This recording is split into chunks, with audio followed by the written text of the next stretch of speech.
Alors, avec nous, Emmanuel Navon, bonsoir, professeur de relations internationales à l'université de Tel Aviv. Qui a, à votre avis, fait pression ce soir? Est-ce que c'est Israël qui a réussi à obtenir le report de ce vote ou est-ce qu'il y a eu d'autres pressions? D'abord, la proposition était une proposition de texte palestinien soumis par l'Égypte, bien entendu, et l'Égypte a décidé de retirer cette proposition. Alors, cela montre d'abord qu'il y a eu des pressions sur Al-Sisi en provenance d'Israël, mais peut-être également en provenance de l'administration Obama, qui voulait s'éviter le mal de tête ou l'embarras de devoir apposer ou ne pas apposer un veto à cette résolution. Mais en tout cas, ce que cela montre, c'est que l'Égypte aujourd'hui est beaucoup plus enclin à coopérer avec Israël sur le plan diplomatique et sécuritaire qu'avec les Palestiniens. Et on entend beaucoup parler ces derniers mois, beaucoup parlent d'un isolement diplomatique d'Israël. Mais en fait, si quelqu'un est isolé au Proche-Orient aujourd'hui, c'est beaucoup plus l'autorité palestinienne qu'Israël, qui bénéficie même aujourd'hui de la coopération diplomatique de Al-Sisi.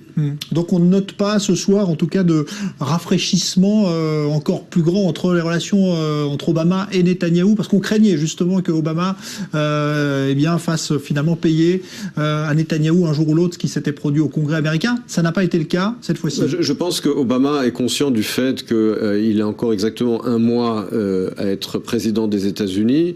Il a eu 8 ans pour agir. Il n'a pas réussi à atteindre son objectif qui était d'arriver à un accord cadre entre Israël et les Palestiniens.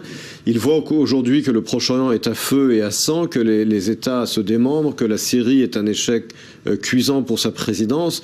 Et donc se focaliser précisément à ce moment sur Israël, je pense qu'il réalise que c'est une erreur stratégique et surtout que ça n'aura aucun effet positif sur la situation du Proche-Orient et des relations entre Israël et les Palestiniens. Et puis, bien entendu, il y a l'administration Obama qui va rentrer en fonction, l'administration Trump, par exemple, qui va rentrer en fonction le 20 janvier.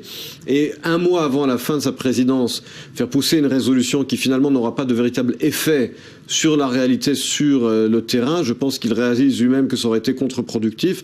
Et comme je l'ai dit, il n'est pas impossible que lui-même ait demandé à Al-Sisi de retirer pour l'instant cette proposition. Alors on a vu que Trump aujourd'hui a réagi à ce projet de résolution en disant que ce n'était pas du tout une bonne idée et que ça allait contre justement l'idée de négociation directe entre Israéliens et Palestiniens. Ça donne une idée justement de ce que fera Trump une fois qu'il sera en fonction. Est-ce qu'il sera justement dans la ligne de Netanyahou là-dessus? Alors, il y avait jusqu'à récemment un flou artistique sur les intentions de Trump en général et sur le Proche-Orient en particulier. Je crois que ces intentions se dessinent et se précisent avec ses nominations et avec ses déclarations, et surtout avec sa nomination de son futur ambassadeur en Israël, dont on connaît les positions sur la question du dossier israélo-palestinien.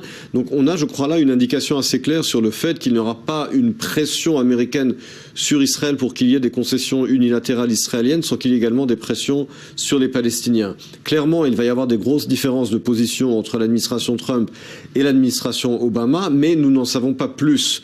À part les nominations de Trump qui semblent clairement indiquer effectivement un changement radical de ses positions sur Israël et sur le Proche-Orient, il faudra malgré tout attendre son entrée en fonction et ses déclarations, ses prises de position officielles sur ce dossier particulier. Merci Emmanuel Navon, donc professeur de